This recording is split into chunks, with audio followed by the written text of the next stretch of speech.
বঙ্গদর্শন পত্রিকাকে কেন্দ্র করে বঙ্কিমচন্দ্রের গদ্যচর্চা আলোচনা করো। 1872 সালে বঙ্কিমচন্দ্র বঙ্গদর্শন পত্রিকা প্রকাশ করে। আধুনিক শৈল্পিক দৃষ্টিতে প্রবন্ধ রচনা করতে উৎসাহী হন। তখনই যথার্থ বাংলা প্রবন্ধ সাহিত্যের যাত্রা শুরু হয়। বঙ্কিমের পূর্ব পর্যন্ত প্রবন্ধের সংজ্ঞা সচেতন না হয়েও প্রবন্ধ রচিত হয়েছিল, কিন্তু বঙ্কিমচন্দ্রের হাতে প্রবন্ধ সাহিত্য নবরূপে বৈচিত্র্যময় হয়ে ওঠে।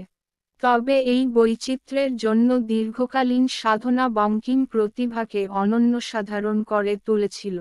তবুও প্রাক বঙ্কিম যুগের প্রবন্ধকে একেবারে অবহেলাও করা যায় না। বঙ্কিমচন্দ্রের প্রবন্ধ সাহিত্যের বিষয়বস্তু গভীর বিশ্লেষণপূর্ণ ও দার্শনিক মননধর্মিতায় অত্যুজ্জ্বল। তার প্রবন্ধ সাহিত্যকে বিষয়গতভাবে যেভাবে বিভাজন করা যেতে পারে তা হল: ক. বিজ্ঞান বিষয়ক প্রবন্ধ, খ. ধর্ম দর্শন কেন্দ্রিক প্রবন্ধ, গ. ইতিহাস দেশভক্তিমূলক প্রবন্ধ, ঘ. সমাজ অর্থনীতি বিষয়ক প্রবন্ধ, উম. সাহিত্যতত্ত্ব ও সাহিত্য সমালোচনা কেন্দ্রিক প্রবন্ধ ইত্যাদি। তার রচিত বিবিধ প্রবন্ধের দুটি খণ্ডে আছে সাহিত্য, সমাজ, ইতিহাস সম্পর্কিত।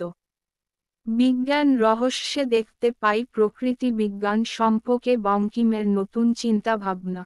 প্রবন্ধ সাহিত্যের বিচিত্রধর্মী বিষয়বস্তুর সন্ধান পাওয়া যায় লোকরহস্য, সাম্য, কমলাকান্তের দপ্তর এবং মুচিরাম গুড়ের জীবনচরিত গ্রন্থাদিতে।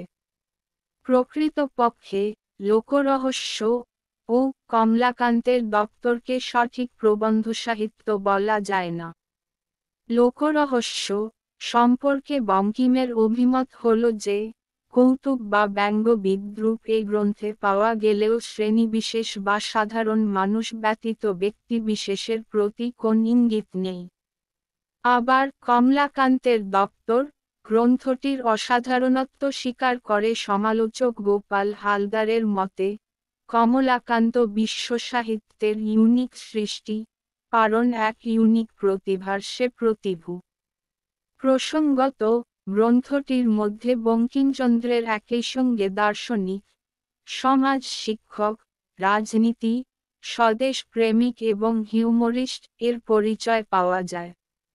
সাহিত্যের বিবিধ রূপের মধ্যে প্রবন্ধ সাহিত্য ও রসরূপযুক্ত শিল্পগত প্রকরণ 19 শতকে বঙ্কিমচন্দ্রই তা প্রকৃষ্ট রূপে উপস্থাপিত করতে সক্ষম হয়েছিলেন।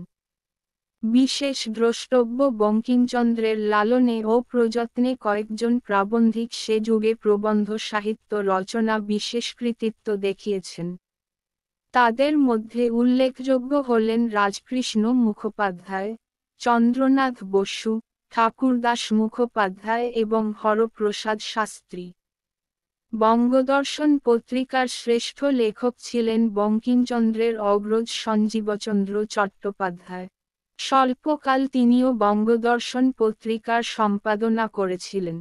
স্বল্প সংখ্যক প্রবন্ধ রচনা করলেও তার মধ্যে অসামান্য প্রতিভার পরিচয় দৃষ্ট হয়। বঙ্কিমচন্দ্রের মতো সাহিত্যনিষ্ঠা থাকা সত্ত্বেও সম্পূর্ণ অসীয় রচনা সৃষ্টিতে তিনি ছিলেন অনন্য।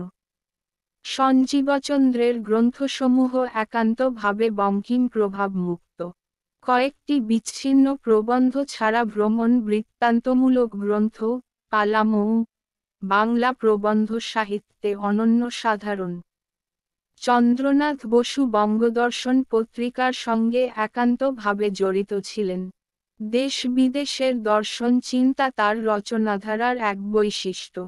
অবশ্য সমালোচনামূলক প্রবন্ধের মধ্যেও তার দার্শনিক মনোভাব বিদ্যমান।